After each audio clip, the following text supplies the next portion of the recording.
Pacific Ocean, 1944. The USS Essex, a fleet carrier, is home to 3,400 men living in a steel box 872 feet long and 93 feet wide. From a distance, she looks magnificent, a symbol of American naval power, launching dozens of aircraft to strike Japanese targets across the Pacific. Up close, life aboard is something else entirely: brutal, cramped, hot, dangerous, and exhausting. This isn't the romantic vision of naval aviation portrayed in recruiting posters or Hollywood films. This is the reality: sailors sleeping in spaces so tight they can't sit up, working 16-hour shifts in 120-degree heat, eating food crawling with weevils, breathing air thick with oil fumes and human sweat, living under constant threat of kamikaze attacks, explosions, fires, and a dozen other ways to die. The men who served on carriers don't talk much about the glory or adventure. They talk about the heat, the smell, the crowding, the terror, the exhaustion, the bizarre combination of crushing boredom and sudden mortal danger. They talk about friends who disappeared in explosions, were blown overboard by propeller wash, or were crushed by aircraft. They talk about living for months in conditions that violated every standard of human decency, and somehow surviving. This is their story. Not the sanitized version. The real one. The brutal reality of living on a WWII aircraft carrier. A WWII fleet carrier was designed for a crew of approximately 2,600. In practice, most operated with 3,000 to 3,500 men, sometimes more. This overcrowding created living conditions that would be illegal in modern prisons. Enlisted men slept in berthing compartments deep in the ship's hull. These spaces were designed for efficiency, not comfort. Bunks were stacked 4 or 5 high with 18 to 24 inches of clearance between each level.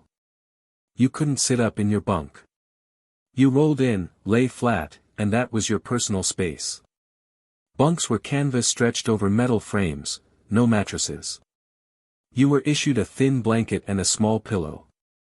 Your locker, where you kept all your possessions, was about 2 feet square.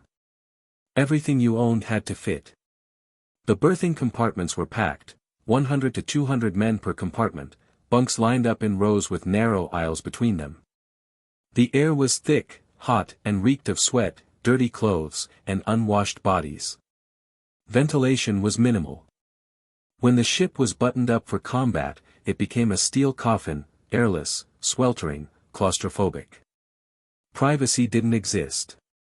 You dressed, undressed, slept, and lived surrounded by hundreds of other men. Every sound echoed: snoring, coughing, talking, farting. Sleep was interrupted by watch changes, announcements, and the constant noise of machinery. Many sailors never slept in their assigned bunks. On night shifts, they slept during the day in bunks assigned to men working days, hot bunking, where the sheets were still warm from the previous occupant. This wasn't just uncomfortable, it was dehumanizing. The single most common complaint from carrier veterans: the heat. Steel ships in tropical Pacific waters became ovens. Temperatures below deck regularly reached 100 to 120 degrees Fahrenheit, with humidity near 100%. The heat was inescapable. Engine rooms and boiler rooms reached 130+ degrees. Men working these spaces took salt tablets to prevent heat stroke and rotated frequently because sustained work was impossible. Berthing compartments, deep in the hull, had minimal ventilation. At night, hundreds of men sleeping in close quarters raised the temperature further. Hangar decks, where aircraft were stored and maintained, were slightly cooler but still sweltering. Only the flight deck offered relief, and only when the ship was at sea with wind. In port, even the flight deck was unbearable. The effects of sustained heat exposure: constant sweating, men lost pounds of water weight daily. Rashes and skin infections from wet clothes rubbing skin. Heat exhaustion and heat stroke were common. Dehydration created kidney problems and other medical issues. Sleep quality suffered. You can't sleep well when you're constantly hot and sweating. Mental performance decreased. The heat made everything harder. Veterans describe sleeping nude because any clothing was too hot.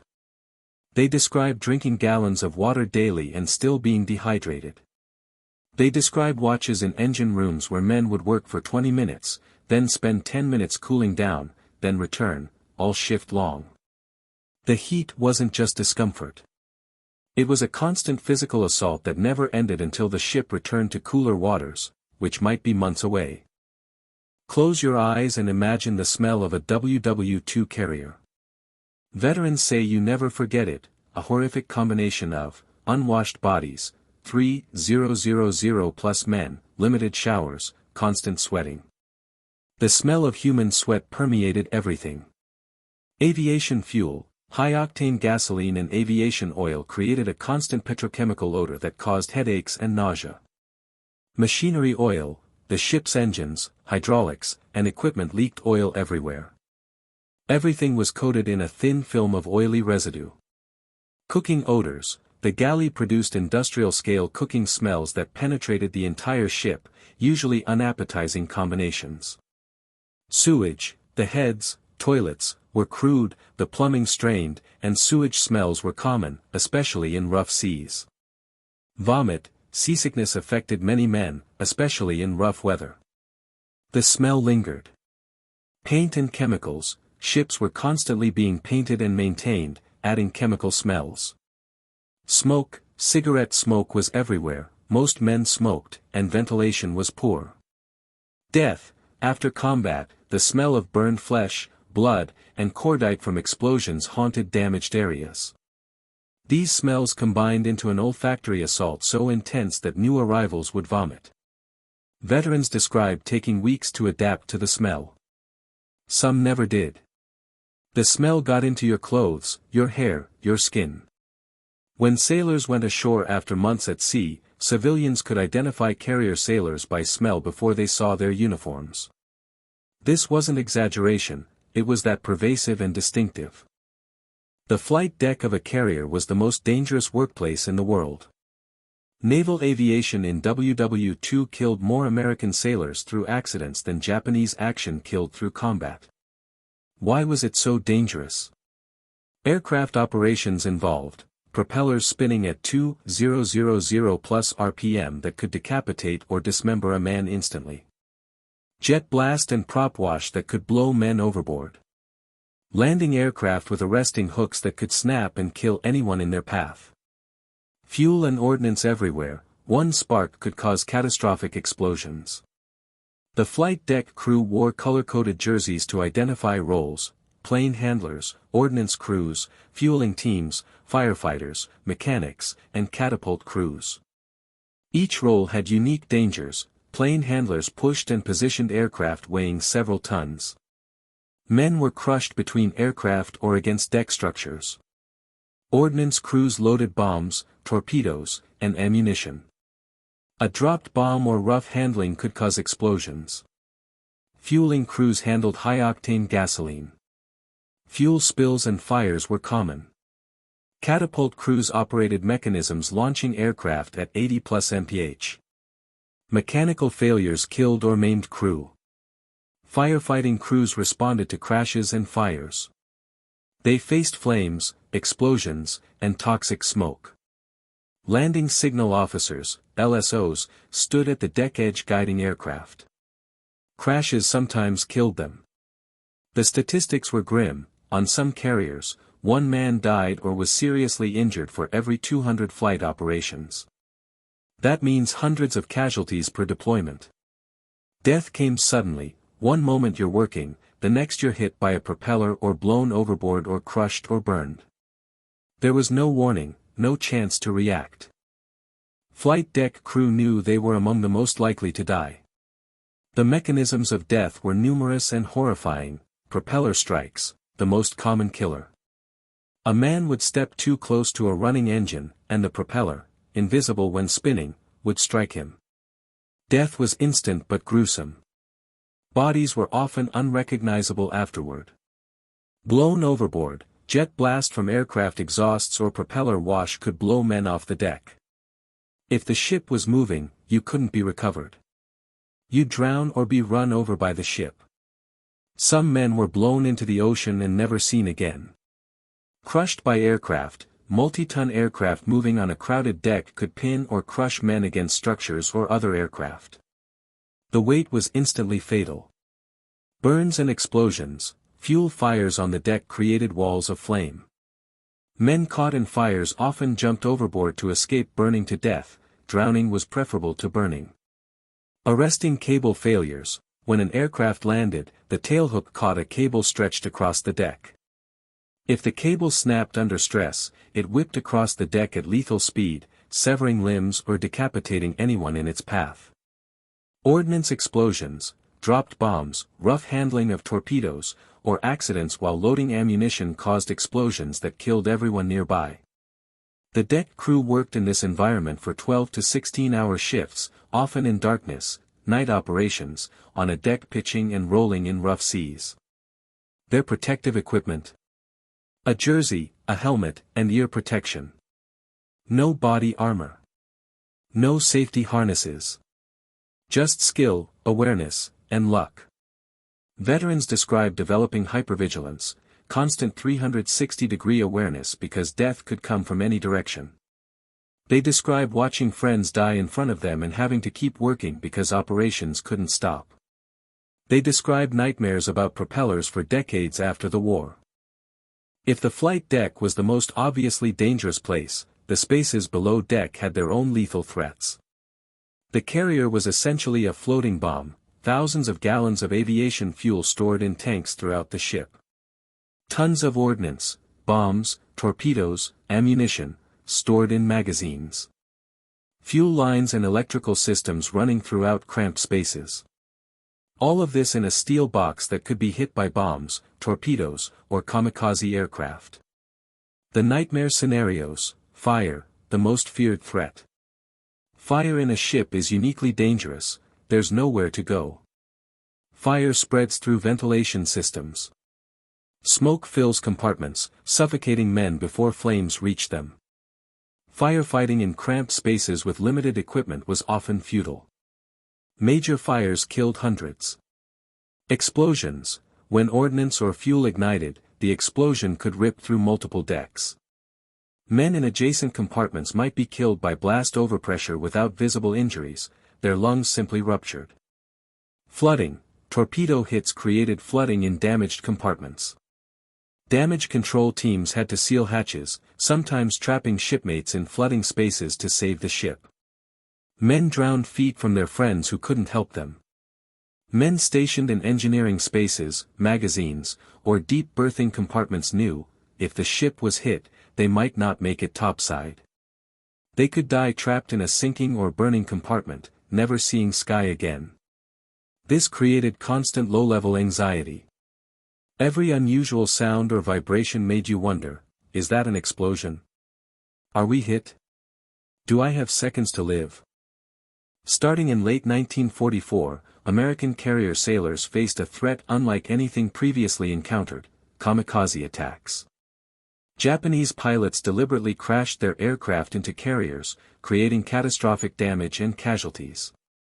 The psychological impact was devastating. Traditional combat involves an enemy trying to survive. You can predict behavior based on self-preservation instinct. Kamikazes had no survival instinct. They wanted to hit you, and death didn't deter them. This was terrifying. You couldn't scare them off. You had to completely destroy the aircraft before it reached the ship. Even damaged kamikazes often kept coming. The physical impact was equally devastating. A plane loaded with fuel and bombs hitting a carrier was like a guided missile. Kamikazes often penetrated the flight deck, exploding in hangar bays or crew spaces. Fires and explosions killed dozens or hundreds instantly. The USS Bunker Hill was hit by 2 kamikazes in 30 seconds, 346 men died, 264 wounded. The USS Franklin was nearly sunk by kamikazes, 724 dead, 265 wounded. These weren't abstract statistics to the men aboard. They were shipmates, friends, bunkmates, watch partners, killed horribly. Living under constant kamikaze threat created sustained terror. You couldn't relax. Any aircraft approaching might be a kamikaze. Air defense crews fired at everything suspicious. Friendly fire incidents occurred when trigger-happy gunners shot at American planes. When kamikazes attacked, there was nothing most sailors could do. You weren't at a battle station where you could fight. You were deep in the ship, waiting, wondering if this was the day you'd die. The sound of kamikazes hitting other ships in your task force was psychologically scarring. You heard the explosion, saw the smoke, knew men just died, and knew you could be next. Hollywood shows sailors eating decent food in clean galleys. Reality was different. Carrier galleys fed 3,000 plus men 3 times daily using industrial-scale cooking in hot, cramped, unsanitary conditions. The result, food quality, meals were mass-produced and utilitarian. The same foods appeared repeatedly: beans, potatoes, canned vegetables, powdered eggs, canned meat. Spam was ubiquitous and universally hated. Fresh food existed for the first few days after leaving port. After that, everything was canned, dried, or frozen. Bread was baked daily on ship, often the only fresh item. Milk was powdered and tasted terrible. Contamination, food storage in hot, humid conditions attracted pests. Weevils in flour and rice were common. You ate them. Protein was protein. Cockroaches infested food stores and galleys. Finding them in food was routine. Meat quality deteriorated. The smell alone made some men gag. Refrigeration systems struggled in tropical heat. Food spoiled before it could be consumed. Serving and eating, sailors lined up cafeteria style, receiving whatever slop was served that day. Complaints were useless. You ate what was given or went hungry. The galley, mess hall, was crowded, hot, and loud. You ate quickly and left to make room for the next group. Eating was functional, not enjoyable. Some men lost significant weight because they simply couldn't stomach the food. The monotony and poor quality of food became a constant source of complaint and dark humor. But there was no alternative: you ate Navy food or you starved. Personal hygiene on a WWII carrier was nearly impossible. Showers, fresh water was rationed. Seawater showers were available but didn't clean effectively. Soap doesn't lather in salt water. Most men showered once every few days at most, sometimes once a week. A shower was 2 to 3 minutes of water, turned off while you soaked, then a quick rinse. With 3,000 plus men and limited facilities, you waited in line for your turn. In combat conditions, fresh water for showers stopped entirely. All water went to machinery and firefighting. Toilets, the heads, toilets, were communal, long benches with holes, no privacy. Sewage systems struggled with overuse.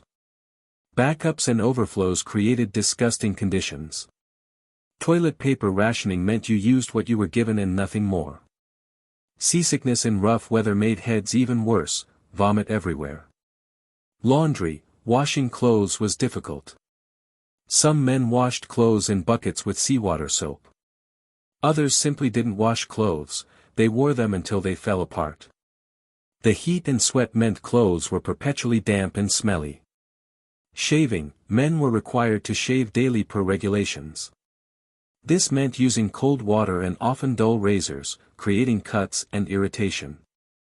In combat conditions, shaving rules relaxed, and many grew beards. Dental hygiene, brushing teeth happened, but dental care was minimal. Sailors with tooth problems endured pain until the ship had time for the dentist. The result of all this, men were chronically filthy, smelly, and uncomfortable. Skin infections and rashes were epidemic. Fungal infections thrived in hot, humid, unwashed conditions. Personal dignity suffered. You couldn't stay clean. You learned to tolerate being dirty, smelly, and disgusting. It was one more indignity in a long list. Sleep was a luxury on carriers. Most sailors operated in a state of chronic exhaustion. Watch schedule, ships operated 24/7.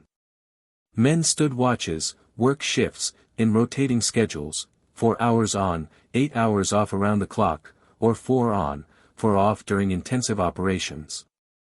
This meant your day was never synchronized with actual day/night. You might work midnight to 0400, sleep 0400 to 0800, work 1200 to 1600, sleep 1600 to 2000. Your body never adjusted. General quarters, battle stations. When enemy contact was possible, the ship went to general quarters. Everyone manned battle stations and stayed there for hours, sometimes 12, 18, even 24+ hours. You couldn't sleep at battle stations. You stood, waited, fought if necessary, and remained alert. After prolonged GQ, men would fall asleep standing up from sheer exhaustion. Flight operations, launching and recovering aircraft required all hands. Operations might run 16 to 20 hours daily during intensive combat periods. Everyone involved worked continuously. Sleep happened in 2 to 4 hour increments when possible. The effects of chronic sleep deprivation, reduced mental function, decision-making suffered. Mistakes increased. Men operated in a fog of exhaustion. Physical deterioration, immune systems weakened.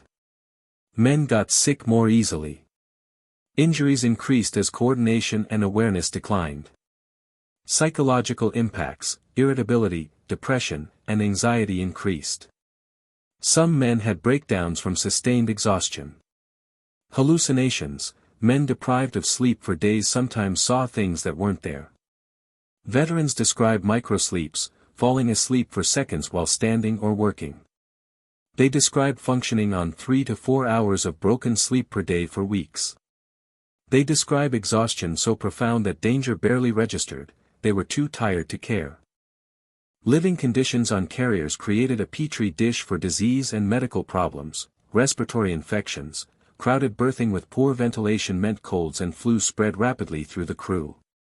When one man got sick, dozens followed within days. Gastrointestinal issues, food contamination and poor sanitation caused dysentery, food poisoning, and chronic digestive problems. Diarrhea was common enough that it barely rated mention. Skin conditions, fungal infections, heat rash, and infections from cuts flourished in hot, humid, dirty conditions. Jungle rot, tropical ulcers, affected many sailors. Dental problems, limited dental care meant men suffered toothaches and abscesses. Infections from dental issues could be serious. Heat casualties, heat exhaustion and heat stroke sent men to sick bay regularly, especially those working in engineering spaces. Injuries, accidents were constant, crushed fingers, broken bones, cuts, burns, and sprains from dangerous work. Mental health, PTSD, not called that then, from combat trauma, exhaustion, and stress created psychological casualties. Men broke down and couldn't function. The ship's medical facilities, 1 or 2 doctors for 3,000+ men. Sick bay with limited beds and equipment. No advanced medical capabilities, serious cases had to be evacuated to hospital ships if available. Surgery happened in primitive conditions during combat when evacuation was impossible. Morphine, sulfa drugs, and basic medical supplies were all doctors had. Men died from injuries or illnesses that would be easily treatable on land. Others suffered chronic conditions that worsened during deployments. Medical care was triage, treat what you could, evacuate or let die what you couldn't. The carrier's population wasn't egalitarian. Strict hierarchy created resentment and social divisions. Officers lived in better conditions, private or semi-private cabins instead of berthing compartments. Better food in the officer's wardroom. Access to better facilities and privileges. Enlisted men, especially junior sailors, lived in the worst conditions, crowded berthing in the deepest, hottest parts of the ship. Worst food in the enlisted mess. Worst work assignments and longest hours. The hierarchy created tensions. Officers were seen as out of touch with enlisted hardships. Some officers were respected for sharing hardships, others were despised for privilege. Within enlisted ranks, hierarchy existed too. senior petty officers had better bunks and some privileges. Skilled ratings, mechanics, electronics technicians, were valued more than deck hands. Racism was pervasive. Black sailors were largely relegated to steward and mess duties, regardless of ability. They faced discrimination and limited opportunities for advancement. Integration was minimal, and racial tension was real. This social structure created bitterness. Men doing the hardest, most dangerous work, flight deck crew, firefighters, ordnance handlers, had the worst living conditions. Those in safer, cleaner jobs, clerks, some officers, lived better. The unfairness was obvious and resented. Morale suffered when hierarchy seemed unjust. But military discipline enforced the system. Complaining was futile. You endured because you had no choice. The sustained stress of combat operations created psychological damage that wasn't recognized or treated effectively at the time. The stressors, kamikaze attacks, created terror that anyone could understand. Death came from the sky without warning. Submarine threats meant torpedoes could sink the ship at any time. You couldn't see submarines coming. Aircraft accidents killed shipmates regularly. You watched friends die in ways that were preventable but inevitable. Combat damage, fires, flooding, explosions, created chaos where survival was random luck. The responses: some men developed superstitions and rituals, lucky items, prayers, specific routines they believed kept them safe. Others became fatalistic: if my number's up, it's up. Nothing I can do.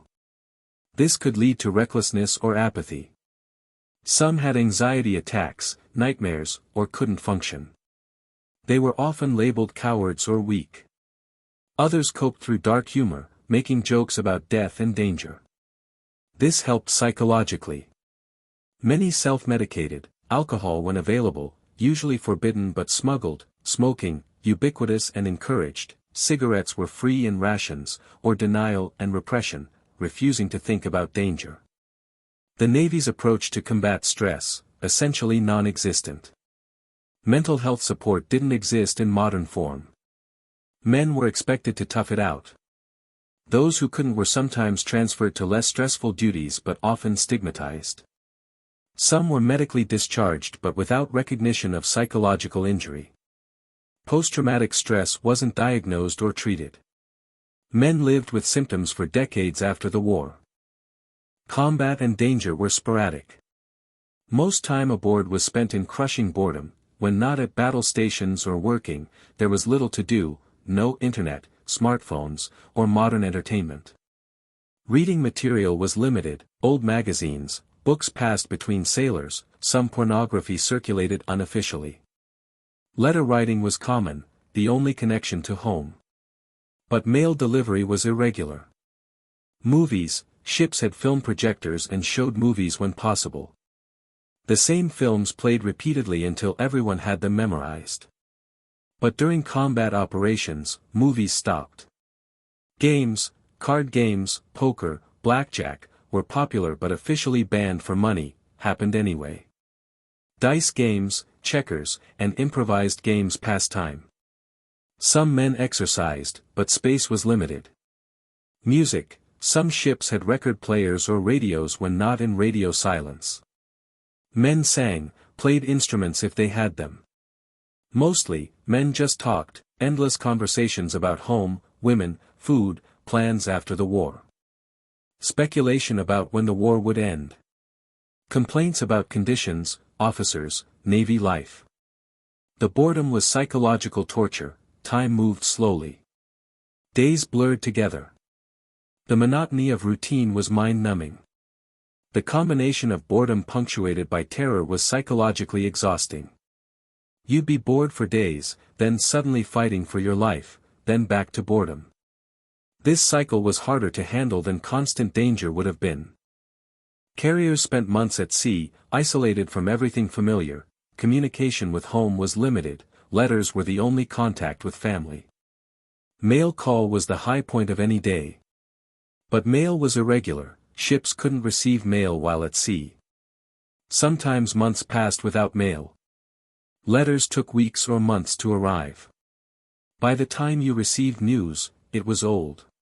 Phone calls didn't exist. Radio communication was for military purposes only. The result was profound isolation. You had no idea what was happening at home. Was your family okay? Had anyone died? How were things changing? You couldn't participate in major life events.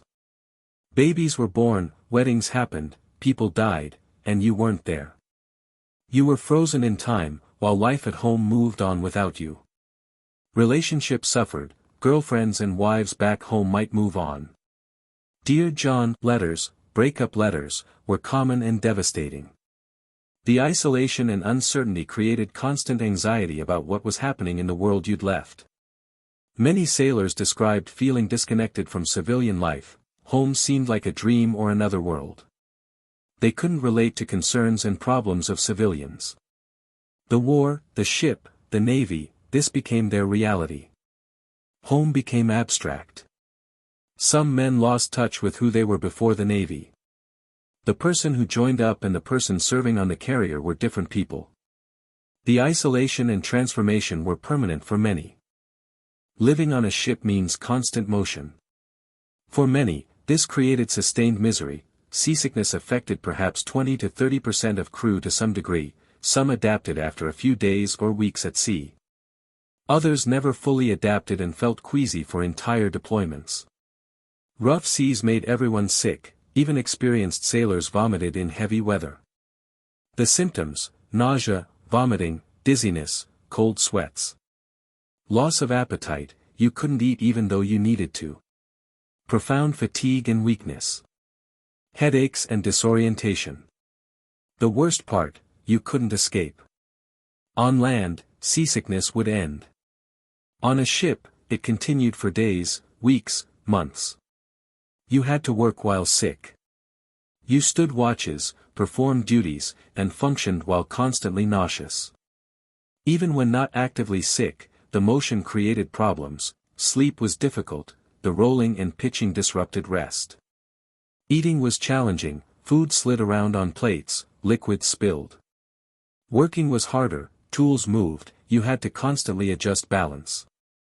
Injuries increased, men fell or were thrown against structures in rough seas. The psychological toll: seasickness created despair. You felt terrible all the time with no relief. Some men prayed to die rather than endure continued sickness. Others became suicidal. The misery was that profound. The Navy's response: essentially none. You took it or you didn't. Some remedies existed: lying down, eating certain foods, focusing on the horizon, but nothing cured severe seasickness. You suffered until you adapted or the seas calmed. For some, it never got better. The cumulative stress of carrier life created lasting psychological damage that wasn't recognized until decades later. The combination of stressors: constant danger and fear of death. Physical discomfort and exhaustion. Isolation and loneliness. Boredom punctuated by terror. Loss of friends and shipmates. Heat, crowding, filth. No privacy or personal space. No control over your life or fate. This created what we now recognize as complex trauma. Men developed hypervigilance that never turned off. They startled at loud noises for decades. They had nightmares about ship fires, kamikazes, drowning, propellers. They avoided enclosed spaces, crowded areas, or anything that reminded them of the ship. Emotional numbness: to cope, many men shut down emotionally. They stopped feeling fear, joy, grief, anything. This protected them during the war but made post-war adjustment difficult. They couldn't reconnect with feelings after the war ended. Survivor guilt: why did I survive when my friends died? This haunted many veterans forever. Some felt they didn't deserve to survive. Relationships damaged: the isolation, trauma, and emotional shutdown made connecting with family difficult after the war. Wives and children found their men changed, distant, unable to express emotion. Substance abuse: Many veterans self-medicated with alcohol or other substances to cope with memories and symptoms. The lack of recognition, PTSD wasn't diagnosed until the 1980s. These men were told to get over it or be a man. Their psychological injuries were dismissed or ignored. Many suffered in silence for their entire lives, never receiving help. The psychological toll was often worse than physical injuries. When the war ended, carrier sailors faced a new challenge, returning to civilian life after months or years of brutal conditions. The physical transition: men were exhausted, malnourished, often sick. Some weighed 20 to 30 pounds less than when they enlisted. Dental problems, skin conditions, chronic pain from injuries, all needed treatment. Sleep patterns were disrupted permanently for many. The psychological transition was harder. Civilians couldn't understand what carrier sailors had experienced. What was it like, was an impossible question to answer. How do you explain living in hell to someone who's never been there? The skills learned on carriers didn't translate to civilian jobs. What employer needed someone who could fuel aircraft under fire or fight ship fires? The discipline and hierarchy of Navy life contrasted sharply with civilian informality. Some veterans struggled with the lack of structure. Survivors' guilt made celebration difficult. The war was over, everyone was celebrating, but your friends were dead. How do you celebrate? Many veterans isolated themselves. They couldn't relate to civilians and civilians couldn't relate to them. They sought out other veterans, only people who'd been there understood. Some never adjusted, they stayed in the Navy because civilian life was too foreign. Others struggled with employment, relationships, substance abuse. The homecoming wasn't triumphant for many. It was confusing, difficult, and lonely. The brutality of carrier life didn't end when they stepped off the ship. It followed them home and stayed forever. The story of WWII aircraft carriers is usually told as a tale of heroism, innovation, and victory. This is true but incomplete. The full story includes the brutal reality: men lived in conditions that bordered on inhumane. They endured heat, crowding, filth, exhaustion, hunger, and terror for months at a time. They watched friends die in horrible ways. They suffered physical and psychological damage that lasted lifetimes. They did all this while teenagers or young men barely into their 20s. They didn't have the vocabulary to describe what they experienced or the support to process it. Most suffered in silence, carrying the weight of their experiences alone. Why does this matter? Because honoring veterans means telling the whole truth. Not just the glory, but the suffering. Not just the victories, but the cost. The men who served on carriers deserve recognition for what they actually endured, not a sanitized Hollywood version. They were tough beyond modern comprehension. They survived conditions that would break most people. They did their jobs under circumstances that seemed impossible. They endured and kept going when giving up would have been understandable. But they were also human. They were scared. They suffered. They were damaged by what they experienced. Acknowledging this doesn't diminish their service. It honors it. The brutal reality of carrier life shows the true cost of victory. These men paid that cost in full. Thousands died. Tens of thousands were injured physically or psychologically. All were changed forever. We remember the carriers as weapons that won the war. We should also remember them as floating hells that consumed the youth, health, and peace of mind of the men who served aboard them. That's the brutal reality. That's the truth they deserve to have told.